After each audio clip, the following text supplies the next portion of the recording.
বিল্লাল হোসেনের ছেলে রুবেল, বয়স 15, 2 তারিখে মিসিং হয় এবং সে অনুযায়ী মাইগঞ্জ থানায় একটি জিডি হয় এবং জিডির সূত্র ধরে আমরা অনুসন্ধান কার্যক্রম শুরু করি এবং পরবর্তীতে এটি নিয়মিত অপহরণ মামলা হয় এবং সেই মামলার অনুযায়ী আমরা তদন্ত কার্যক্রম শুরু করে এই ঘটনার সাথে যারা জড়িত তাদের 2 জনকে গ্রেপ্তার করি। একজনের নাম হল হাসান আলী ওরফে আপেল, আরেক সোহাগ চন্দ্র মহন্ত, এবং তাদের দেওয়া জবানবন্দি অনুযায়ী তারা এই ভিকটিমকে 2 তারিখে অপহরণ করে এবং 2 তারিখ রাত 1টা থেকে 1:30টার মধ্যে তাকে পূর্ব পরিকল্পনা মোতাবেক তাকে খুন করে, দা দিয়ে কুপিয়ে খুন করে তার একটা নির্জন মাঠে ধান খেতে ফেলে রাখে এবং এটা করেছে তারা পারিবারিক নিজেদের ধন সম্পত্তির যে উচ্চ আকাঙ্ক্ষা সেটা থেকে এবং কিছুটা ব্যক্তিগত রেশারেশির কারণ থেকে। এই দুটো কারণেই কিন্তু তাকে এই ভিকটিমকে হত্যাকাণ্ড তারা করেছে। হত্যা পরবর্তী কি লাশের উপর কোন ধরনের কোন বিষাক্ত কিছু অ্যাসিড বা অন্য কোন কেমিক্যাল? এটা ঠিক আমরা এই মুহূর্তে বলতে পারবো না, কারণ 2 তারিখে যেহেতু হত্যা করেছে, আমরা লাশটা উদ্ধার করেছি গতকাল রাতে, হ্যাঁ, কাজে 10 তারিখের ঘটনা। এর মধ্যে 8 দিন চলে গেছে। আমরা এই 8 দিনই লাশ ডিকম্পোজ হয়ে যাওয়ার জন্য যথেষ্ট ন্যাচারালি। তো এখন এর মধ্যে করেছে কিনা আমরা পোস্টমর্টম করলে এটা বুঝতে পারবো যে কোনো কিছু। তবে আসামিদের জবানবন্দি অনুযায়ী তেমন কিছু করে নাই, তারা শুধু এটাকে হত্যা করে তারা দুজনেই ছিল। হ্যাঁ, তারা দুজনেই ছিল।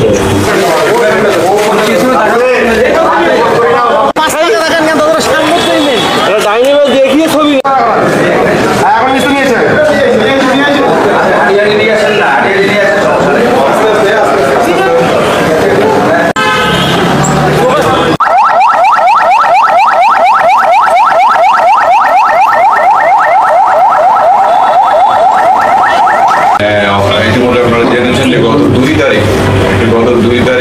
মানিকগঞ্জ থানার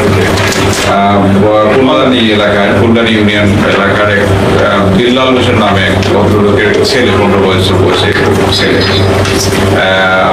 বড় দরগা হাটে গেছিল, কম্পিউটার প্রশিক্ষণের জন্য বের হয়েছিল, এরপরে আর ফিরে আসে। এই ঘটনার পরিপ্রেক্ষিতে ওনারা খোঁজাখুঁজি করে এবং পরে 3 তারিখে আমাদের কাছে একটা জিডি পড়ে, মিসিং জিডি হয়। সেই সূত্রে আমরা অনুসন্ধান কার্যক্রম শুরু করি এবং এক পর্যায়ে 3 তারিখে দুপুর 2:26 একটা ওই তার ছেলেরই নাম্বার থেকে একটা ফোন আসে তার কাছে যে আপনার ছেলেকে আপনারা মৃত চান না জীবিত চান, যদি জীবিত চান তাহলে 15 লক্ষ টাকা এই কথা বলি, কিন্তু ফোনটা কেটে দেয়। এরপর এই তথ্য যখন আমাদের কাছে আসে আমরা তখন এটার সূত্র ধরেই আমরা অনুসন্ধান কার্যক্রম শুরু করি এবং আমার ভিকটিমের ক্যারেক্টার ডিসক্রিপশন এবং তার সাথে যে ফ্রেন্ডস ফ্যামিলি আছে সবাইকে আমরা বিবেচনায় নিয়ে আমরা অনুসন্ধান কার্যক্রম চালিয়ে যাই। এক পর্যায়ে আমাদের কাছে এটা মনে হয় যে এটি খুব সম্ভবত আর মুক্তিপণ বা অপহরণের ঘটনা না, অন্য ঘটনা ঘটে থাকতে পারে। এরপর আমরা ভিকটিমের বাবাকে অনুরোধ করি যে আপনি নিয়মিত মামলা দায়ের করেন। তো সে আমাদের কথা অনুযায়ী সে আমরা একটা মামলা দায়ের করে এবং মামলা দায়ের করার পরেই আমরা একটা উচ্চপদস্থ কর্মকর্তাদের দিয়ে, বিশেষ করে এডিসি ক্রাইম, এসি পরশুরামজন, এসি মাইগঞ্জনকে দিয়ে আমরা একটা টিম গঠন করে দিয়েছিলাম তদন্তকারী কর্মকর্তাকে এই রহস্য উদ্ঘাটন এবং ভিকটিম উদ্ধারের জন্য সহযোগিতা করার জন্য। এবং সেই আলোকে এডিসি ক্রাইমের নেতৃত্বে এই টিম চমৎকার কাজ করে গতকালকে আমরা সন্দেহভাজন প্রথমে একজনকে এবং পরবর্তীতে তার সূত্র ধরে আরেকজনকে আমরা গ্রেফতার করি। এর নাম হচ্ছে, প্রথমে আমরা গ্রেফতার করেছি, এর নাম হচ্ছে সোহাগ চন্দ্র মহন্ত এবং দ্বিতীয় জন হচ্ছে হাসান, যেটা হচ্ছে ভিকটিমের বোন জামাই, অর্থাৎ হচ্ছে বিল্লাল হোসেনের জামাই, যে তার বাড়িতেই থাকতো 3-4 বছর যাবত সেখানে অবস্থান।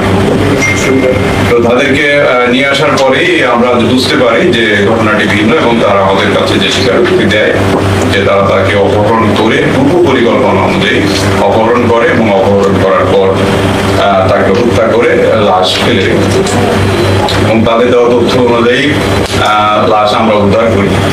অর্ধগৃহীত অবস্থা হয়ে গেছিল এটা, সেই লাশটা উদ্ধার করি এবং তাদের বর্ণনা অনুযায়ী হত্যাকাণ্ডে ব্যবহৃত যে দাটা সেটাও আমরা হাসান আলী ওরফে আপেলের বেডের মানে একদম শয়নঘর যে আছে তার বেডের নিচ থেকে আমরা তা দেখানোর মতো উদ্ধার করেছি।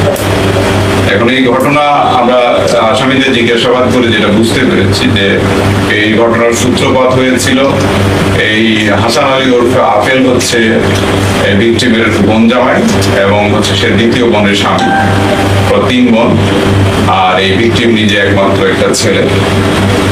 তো 5 বছর আগে তাদের সাথে তার বোনের সাথে তার অ্যাফেয়ার হয় এবং তারা পালিয়ে বিয়ে করে ঢাকায় 2 বছর অবস্থান করছিল। এরপরে এসে শ্বশুর বাড়িতে অবস্থান করছে। মাঝে একবার বিদেশ গিয়েছিল, বিদেশে সে সঠিকভাবে না থাকার কারণে আর্থিকভাবে ক্ষতিগ্রস্ত হয়, আবার ফেরত আসে এবং শ্বশুরের বাড়িতে থাকে এবং শ্বশুরের জায়গা জমি দেখাশোনা করে এবং তার অনেকটা ছেলের মতো সে থাকে। এতে করে এই ছেলের সাথে তার মনোমালিন্যের সৃষ্টি হয় এবং তাদের ভিতরে এক পর্যায়ে 4-5 মাস যাবৎ তাকে বের করে দেওয়ার চেষ্টা করছিল এবং এর মুখ্য ভূমিকা পালন করছিল হচ্ছে এই ভিকটিম। এতে সে ক্ষিপ্ত হয় এই ভিকটিমের উপর, এই রুবেলের উপর। আর যে আরেকজন সহযোগী যে আসামি সে হচ্ছে সোহাগ চন্দ্র মহন্ত, এই ভিকটিমের কাছে একজন মোটরসাইকেল মেকানিক। ভিকটিমের একটা ডাইং এজি মোটরসাইকেল ছিল আর ভিকটিমের বাবার একটা মোটরসাইকেল ছিল। এই সূত্রে এই সোহাগ চন্দ্র মহন্তর সাথে তাদের যোগাযোগ এবং এর কাছ থেকে 5,000 টাকা ধার নিয়েছিল। সেই টাকাটা দিচ্ছিল না বা পাচ্ছিল না, তখন সোহাগ চন্দ্র মহন্ত তার একটা গাড়ি আটক করে এবং টাকাটা দিতে তাকে প্রেসার ক্রিয়েট করে। এই খবর যখন তার বাবা পায় তখন ওর বাবা এই সোহাগ চন্দ্র মহন্তকে বড়দরগা ঘাটের মধ্যে অপমান করে, অপদস্থ করে এবং 2-1 চড় থাপ্পড় মারে। এটিও তার ভিতরে ক্ষোভ হিসেবে কাজ করছে। এরপরেই হচ্ছে তার যে বোন জামাই আপেল এই যে সোহাগ চন্দ্র মহন্তের সাথে কথা বলে এবং তারা এই 2 জন বন্ধুর মতো সবসময় এক জায়গায় মেলামেশা করে, দোকানে আসে, বসে আড্ডা দেয়। এরপরে এরা প্ল্যান করে যে ছেলেটাকে আমরা মেরে ফেলব, কারণ একদিকে তাকে এদিকে বাসা থেকে বের করে দেওয়ার প্ল্যান করছে এবং তার সাথে বিভিন্ন বিষয় নিয়ে মনোমালিন্য সৃষ্টি হচ্ছে, অপমান অপদস্থ করছে।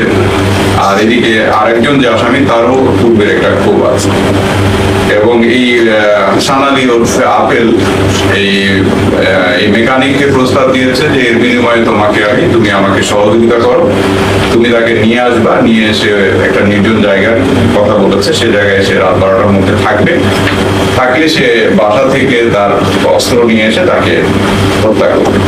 এর বিনিময়ে তাকে 3-4 লক্ষ টাকা দিতে প্রতিশ্রুতি করবে।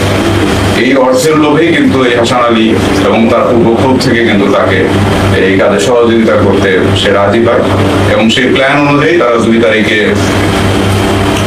রাত 12টা-12:30 দিকে তাদের সেই জায়গাতে গিয়ে এই ভিকটিমকে নিয়ে অবস্থান করে এই মেকানিক সোহাগ চন্দ্র মহন্ত এবং সেই খবরটা হচ্ছে এর কাছে পৌঁছায় যায় আপেলের কাছে। আপেল তখন ওই বাসা থেকে দা নিয়ে আসে এবং ঘটনাস্থলে উপস্থিত হয়ে 2 জন মিলে তাকে হত্যা করে, দা দিয়ে কুপিয়ে হত্যা করে এই ভাত খেতে ফেলে রাখে।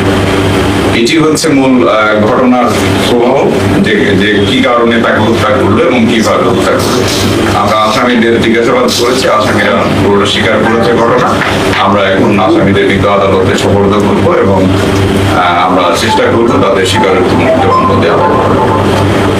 যদি আপনাদের কোনো বিষয় থাকে তাহলে আমরা এটা ঠিক জমি জমা না, এটা ওই যে বললাম যে মূল ভূমিকা পালন করেছে আপেল তার বোন জামাই, যে সে আশঙ্কা করছে যে যেহেতু তার শ্বশুরের একমাত্র ছেলে হচ্ছে এই আপেল এবং সে যদি না থাকে তাহলে তার বেনিফিট, সে বিদেশে গেছিল সেখানেও সফল হতে পারে নাই, এখানেও শ্বশুর বাড়িতে ঘর জামাই থাকে, কাজে শ্বশুর তাকে ছেলের মতো দেখে বা তাকে দায়িত্ব দিয়েছে। এখন সে যদি তার একমাত্র ছেলে না থাকে তাহলে তার যে সম্পদ আছে সেটির সে একটা যোগ্য উত্তরসূরি হতে পারে।